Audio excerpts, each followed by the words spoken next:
Hello बच्चों, let's read the question. The question is classification of species is done on the basis of A में है cell design nucleated और non nucleated, B में है unicellular और multicellular, C में है specialization of cell type and tissues, autotroph और heterotroph and D में है ऑल ऑफ दीज।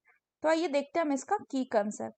तो अगर हम बात करें इसके की कंसेप्ट का, तो इसका की कंसेप्ट हो जाएगा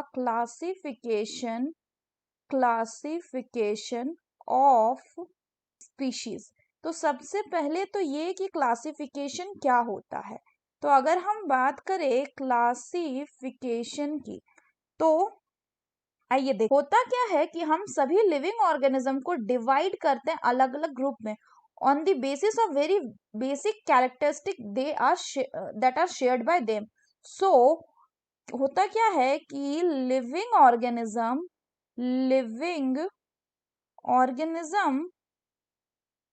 are grouped into various groups on the basis of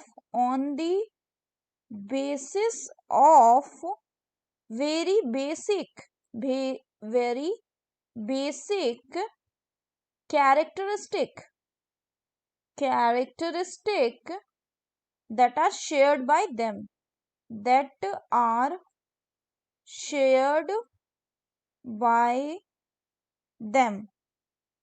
इसके बाद जो ग्रुप होता है उस हर एक ग्रुप को भी हम डिवाइड करते हैं किसमें, the group are then further divided into smaller group. फिर इस ग्रुप को हम डिवाइड कर देंगे स्मॉलर ग्रुप में, किसके बेसिस पे, on the basis of more detail similarities. इस तरह का जो स्पेशलाइज्ड सिस्टम, इसी को हम क्या कहेंगे, इसी को हम कहेंगे बच्चों क्लासिफिकेशन। अब इस क्लासिफिकेशन को हम किसी के भी बेसिस पे कर सकते हैं, जैसे कि अरेंजमेंट ऑफ द सेल का अरेंजमेंट कैसा है, बॉडी का सिमेट्री कैसा है, नेचर ऑफ द सिलोम कैसा है, सर्कुलेटरी सिस्टम प्रेजेंट है या नहीं, रिप्रोडक्टिव सिस्टम यूनिसेलुलर है, मल्टीसेलुलर है, मोड ऑफ न्यूट्रिशन क्या है, एक्सेट्रा। तो अब अगर हम क्वेश्चन की बात करें तो क्वेश्चन में बोल रहा है कि classification of species is done on the basis of cell का डिजाइन न्यूक्लिएटेड और नॉन न्यूक्लिएटेड, यानी न्यूक्लियस प्रेजेंट है या एब्सेंट, तो इस बेसिस पे भी कर सकते हैं। यूनिसेलुलर और मल्टीसेलुलर, यानी सिंगल सेल ऑर्गेनिज्म है या मल्टी सेलुलर ऑर्गेनिज्म है, इस बेसिस पे।